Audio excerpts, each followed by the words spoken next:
आप सभी साथियों को लीगल टीम लखनऊ की तरफ से अवनीश कुमार का नमस्कार। साथियों, मैं आज एक बार फिर से आप लोगों के बीच में 69,000 शिक्षक भर्ती में बीएड वर्सेज बीटीसी का मामले को लेकर के आया हूं। साथियों, इस वीडियो का उद्देश्य है कि हमारे पास जितने भी कॉल्स आए हैं उनमें जो डाउट्स थे, लोगों के मन में जो कॉमन क्वेश्चन उठ रहे थे, उन क्वेश्चन को जो है डाउट्स को दूर करने का हमारा उद्देश्य है। जो इसमें कई सारे पॉइंट्स थे, जैसे कि पहला पॉइंट ये था कि क्या जो बीएड को बाहर करने के बाद जो पद बचेंगे क्या वो भरे जाएंगे कि नहीं भरे जाएंगे। मीन्स ऐसे कैंडिडेट्स जो 90 और 97 से कम के थे उनका क्वेश्चन था ये। और एक जो कॉमन क्वेश्चन ये था कि कितने अंक तक जो क्वालिफाइंग मार्क्स डाउन किया जा सकता है। और इन्हीं सब प्रश्नों पे और जो है कि एक और क्वेश्चन था कि क्या फेल कैंडिडेट्स को याची बनना चाहिए कि नहीं बनना चाहिए। ठीक है, इन सभी प्रश्नों को मैं क्रमवार एक एक करके बताते चलता हूँ। तो सबसे पहली बात कि जो बीएड को बाहर करने के बाद जो पद बचेंगे क्या वो भरे जा सकते हैं कि नहीं भरे जा सकते हैं।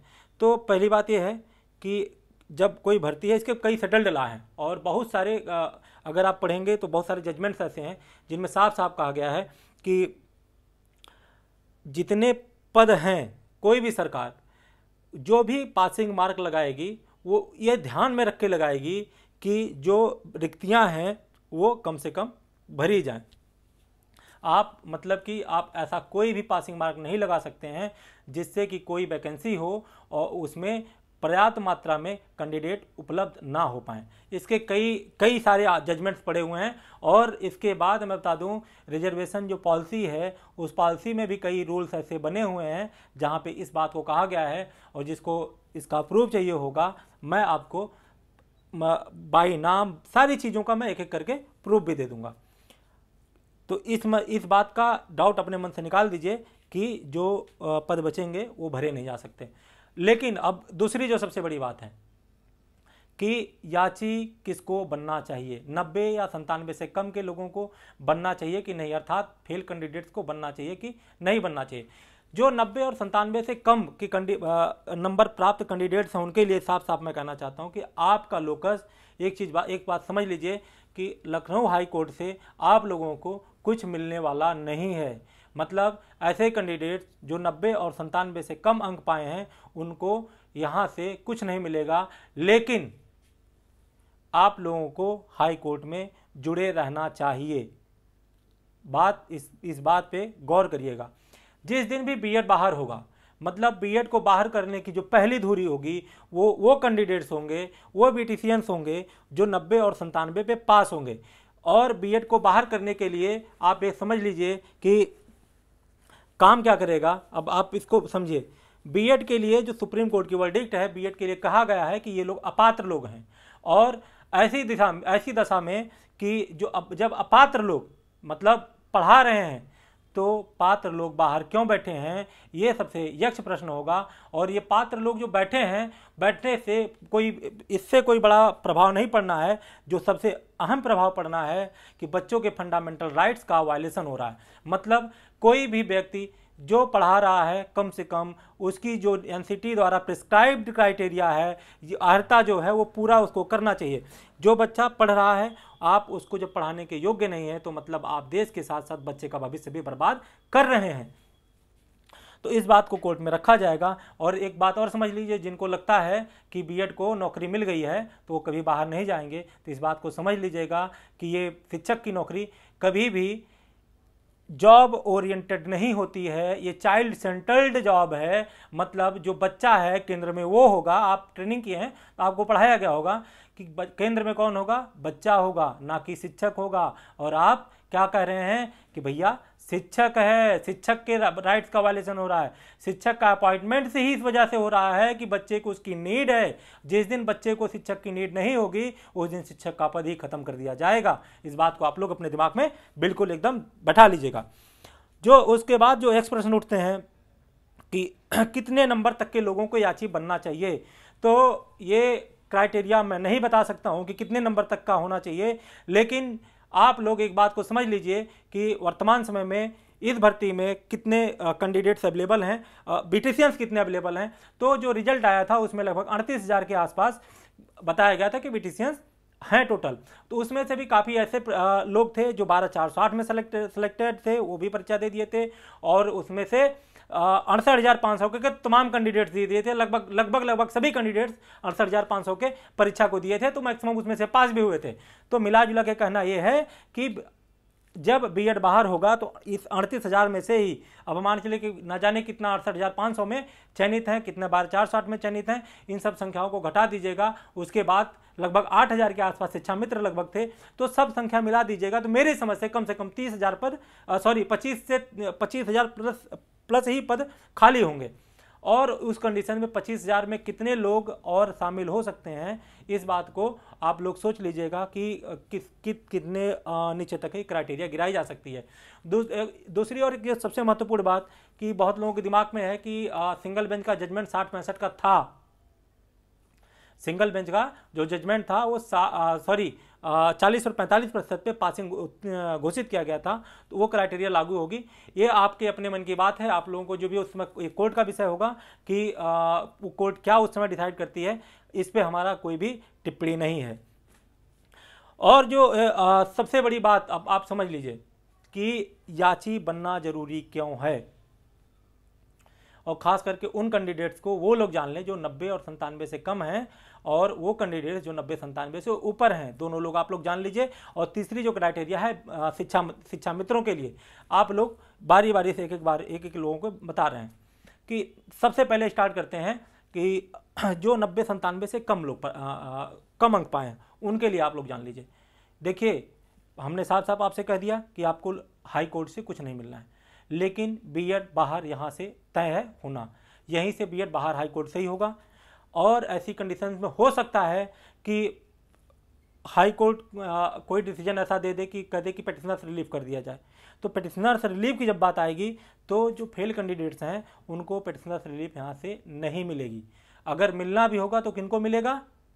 उन कैंडिडेट्स को जो 90-97 पे पास होंगे।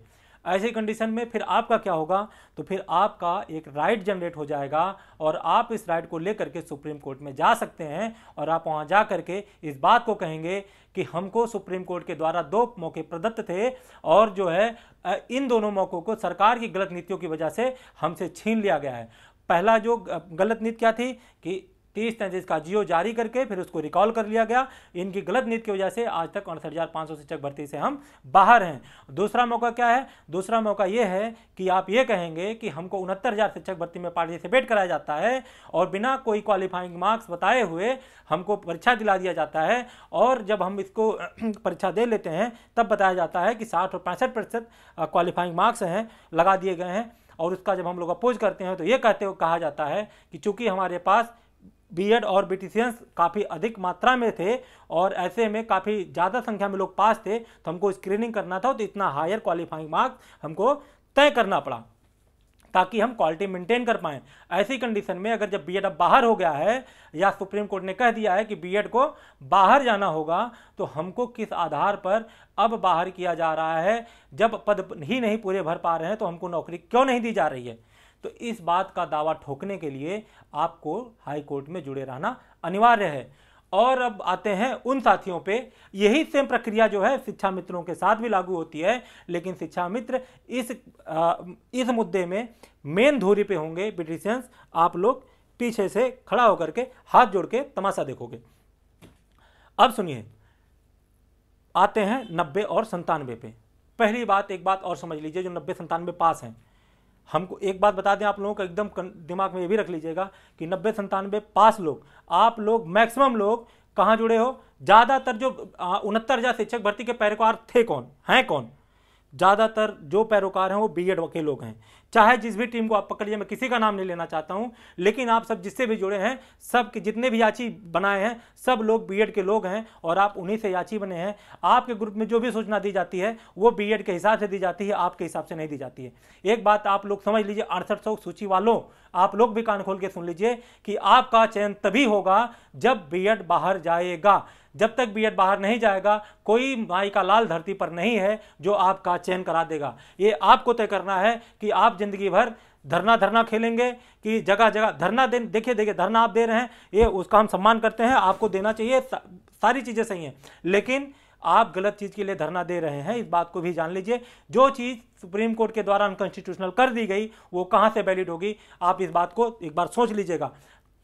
दूसरी बात, अगर आप लोगों को लगता है कि आप लोग ऐसे ही घर में रजाई में सो करके ठंडी में मजा लेते हुए मुकदमे को जीत जाएंगे और हम लोग जीत जाएंगे, तो आप लोग बेवकूफ़ी कर रहे हैं, इस बात को समझ लीजिए। क्योंकि बीएड के पास एक बहुत बड़ी फौज है जो कि इस मुकदमे को लगने से पहले ही खराब करने का प्रयास करती है, सुनवाई से पहले ही मुकदमा खराब करने का प्रयास करती है, इस बात को आप जान लीजिए। अब समझिए कि आपको जो हमारा बताने का इन सब चीज़ों का निचोड़ मैं बता दूं कि आपको एक चीज बताया जाता होगा, जहां तक मुझे मालूम है, जब आप लोग पूछते होंगे, आप लोग ग्रुप बना होगा, तो सबसे पहले यही सूचना होती होगी कि किसी को इस वाले मुद्दे में जो है याची बनने की जरूरत नहीं है, आप लोग एक बार कोर्ट में जा चुके हैं, फिर से याची बनने की किसी को जरूरत नहीं है। लेकिन मेरे भैया एक बात जान लो कि इस मुद्दे में आप लोगों को याची बने रहना आवश्यक है, ये बात को समझ लो। रीजन मैं बता दूं कि जिस दिन भी बीएड अगर बाहर होगा, आपकी पहली बात 6300 की सूची क्वैश हो चुकी है। अब आप किस प्लेटफॉर्म पे हो, एक समान ब्यूटिशियंस के जो 90-97 पे पास है, उसी क्राइटेरिया पे आप हो। आपकी कोई सूची नहीं है, आप अपने आप को चयनित मान के जो तमगा लेके घूम रहे हो, इस भ्रम को अपने दिमाग से निकाल देना। आप कहीं भी चयनित नहीं है। अगर बीएड को बाहर करने के बाद चयन प्रक्रिया फिर से नहीं स्टार्ट की गई, तो आप भी वहीं रहेंगे जहां पे अन्य भर्ती के अन्य कैंडिडेट्स हैं, वहीं पे आप भी खड़े रहेंगे। और ऐसे मामले में अगर आप कोर्ट में जाएंगे तो आपसे भी यही प्रश्न किया जाएगा। तो मेरा कहना यही है कि जो भी साथी इस तरह के हैं, जो भी लोग इस तरह के हैं, आप लोग इस मुकदमे में जुड़ जाइए। और देखिए, याची लाभ हो ना हो इस बात को तो एकदम पहले साइड कर दीजिए। भाई साहब, मुकदमा है ये, आपके अधिकार का मुकदमा है, आपके हित का मुकदमा है। आप लोग एक बात समझिए कि जिंदगी भर आप लोग पढ़ पढ़ के ना जाने कितने स्कूलों में कितने फीसें दे चुके होंगे, ना जाने कहां कहां क्या क्या कर चुके होंगे कि अभी एक परीक्षा देने जाएंगे। अभी सब लोग बिहार जो गए हैं, जो लोग परीक्षा देने गए हैं, ट्रेनों का टिकट लगभग 2-2 हज़ार रुपये तक का रिजर्व करके लोग गए हैं। और उसके बाद जाने के बाद होटल का सामान्य सा किराया, जो सामान्य से होटल का लगभग 1.5-2 हज़ार रुपये के आसपास जो है सामान्य होटल के किराए हैं। और उसके बाद ना जाने कितना खर्चा आपका आएगा। वहाँ जाने के बाद लगभग आप पर हेड कम से कम 7-8 हज़ार रुपये पर व्यक्ति का खर्च लगभग होना है। क्षमता के ऊपर है भाई, किसी कंडीशन बहुत गड़बड़ होगी।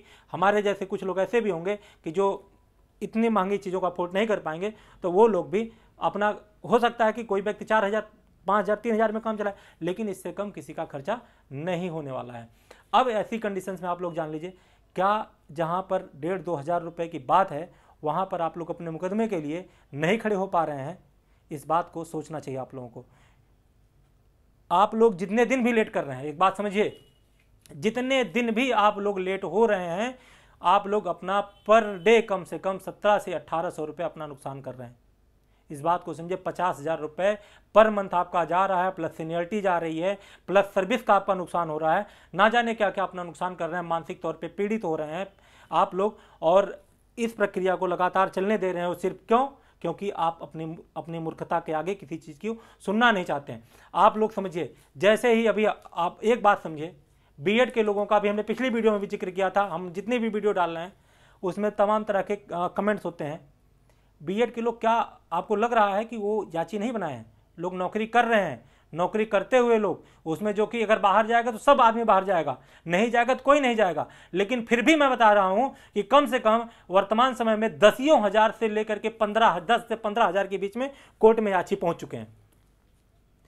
उनको ये लोग चंदा चोर नहीं बोलते हैं, हम लोग चंदा चोर हैं। आप इस बात को समझ लीजिएगा।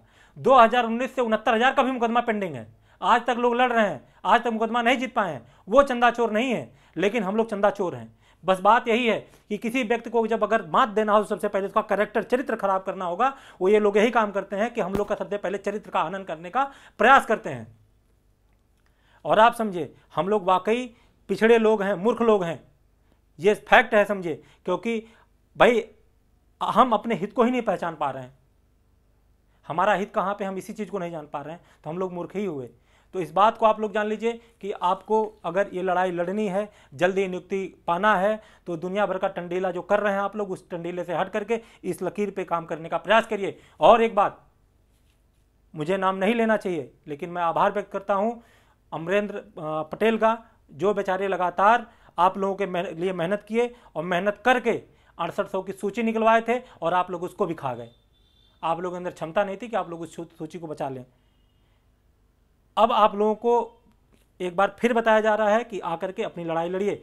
मेरा अमरेंद्र पटेल से कोई भी लेना देना नहीं है। मुझे मालूम है इस वीडियो के बाद तमाम लोग उल्टा पुल्टा उनके लिए भी जोड़ने लगेंगे कि वो ब्रिटिशियंस हैं तो उनका कुछ गणित होगा और ये दुनिया भर का चक्र कुछ ना कुछ स्टार्ट कर देंगे। तो उससे मुझे फर्क नहीं पड़ता है, वो अपना झेल लेंगे, वो इतना कैपेबल हैं, वो झेलने के लिए।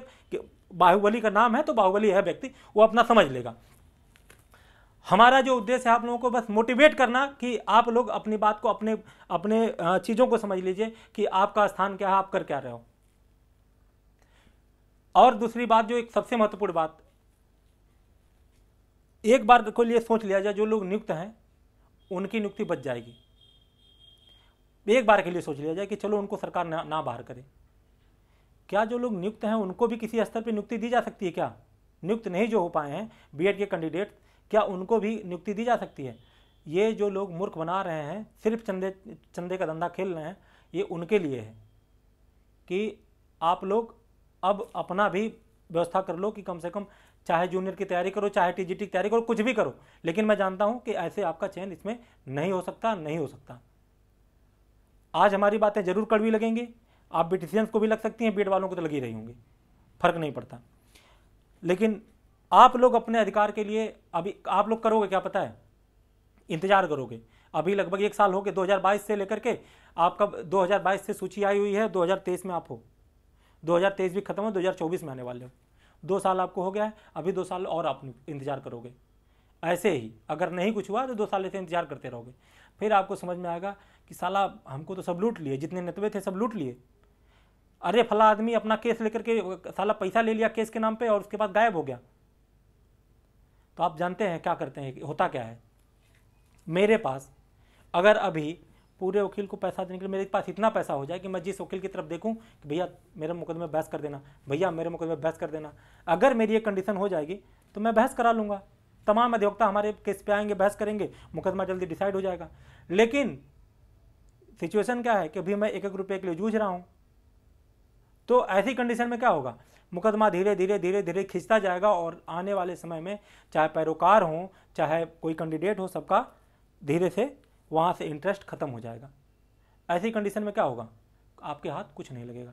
फिर आप अच्छा एक चीज़ समझो, पर ईयर कितना नुकसान कर रहे हो आप? लगभग 6 लाख रुपए।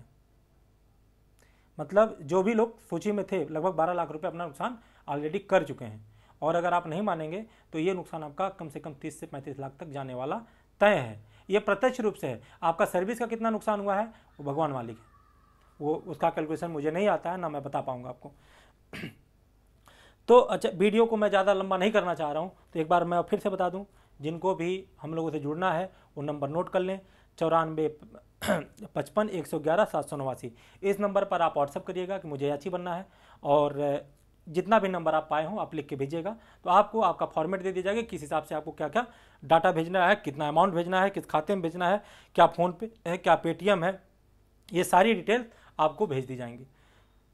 और एक बात कि याची बनाने की जो प्रक्रिया कब तक चलेगी, तो जान लीजिए 11 तारीख तक ही जो बनने हैं, मतलब 11 तारीख शाम तक जिनको भी बनना है बन जाएंगे। इसके बाद ये प्रक्रिया बंद कर दी जाएगी, क्योंकि 12 तारीख को फिर से फाइलिंग, इसको 12 तारीख की मुकदमे की फाइलिंग हो जाएगी, ताकि 14 तारीख को सब लोग साथ समय कोर्ट में पहुंच जाएं। और ज़्यादा कुछ बचा नहीं है, अगर जो कुछ भी बचा रहेगा अगली वीडियो में फिर से लेके आया जाएगा। और आप लोगों से रिक्वेस्ट है कि ज़्यादा से ज़्यादा इस वीडियो को शेयर करिएगा। और जो भी साथी हमसे जुड़े हैं, जो भी लोग जो भी किसी भी माध्यम से हमसे जुड़े हैं, अगर हमको देख रहे हैं, तो आप सभी साथियों का भी एक फर्ज है कि आप लोग कम से कम, भले आप लोग पैसा दे दिए हम जो है, लेकिन आप लोगों का भी फर्ज है कि इस वीडियो को जगह जगह शेयर करिए और लोगों को समझाने का प्रयास करिए कि आप अपने अधिकारों का हनन खुद ना करिए, कम से कम अपनी लड़ाई के लिए निकल के आगे आइए। और ऐसे साथी जो लोग जुड़े हैं, तमाम लोग जो है, अभी आप लोगों का ग्रुप नहीं बन पाया है, तो आप लोगों का ग्रुप मैं क्रिएट करूंगा। अभी थोड़ा व्यस्तता की वजह से अभी तो दिन भर मैसेज पढ़ते ही निकल गया है। जब ये मैसेज पढ़ने की प्रक्रिया जब खत्म हो जाएगी तब एक ग्रुप क्रिएट किया जाएगा, और मान के चलिए 11 तारीख को ही संभवतः क्रिएट होगा। तो 11 तारीख को एक ग्रुप क्रिएट करके उसमें सब आप सबको जोड़ दिया जाएगा। आप सबकी एक पर्टिकुलर सूची जो होगी, वो सूची उसी ग्रुप में डाली जाएगी। आप लोगों से चेक करा लिया जाएगा कि आप लोग देख लीजिए कि कौन को किसका इसमें सही है, किसका नहीं सही है। तो इन सब चीज़ों की ये प्रक्रियाएं पूरी इस हिसाब से कंप्लीट की जाएंगी। और जो भी लोग इस मुहिम में हम लोग का साथ दिए, आप सभी लोगों का तहे दिल से आभार। जो भी लोग हम लोग के साथ खड़े हैं, आप सभी लोगों का बहुत बहुत धन्यवाद कि आप लोग हमारे साथ कंधे से कंधा मिलाकर खड़े हैं। बहुत सारे हमारे भाई जो पूर्व चयनित हैं, हम लोग को आज भी मोरल बढ़ाते हैं और बार बार कहते हैं कि बहुत सही भैया, आप बहुत अच्छा काम कर रहे हो। तो आप सभी ऐसे साथियों का बहुत बहुत आभार। हम लोग को आप लोग साहस दे रहे हैं और यहीं से हम अपनी बात को ख़त्म करते हैं। एक बार फिर से अपना नंबर बता देते हैं जिसको भी जुड़ना होगा 9455117789 9455111789 पर आप व्हाट्सअप करिएगा, आपको समझ डिटेल वहीं से मिल जाएगी। नमस्कार, धन्यवाद।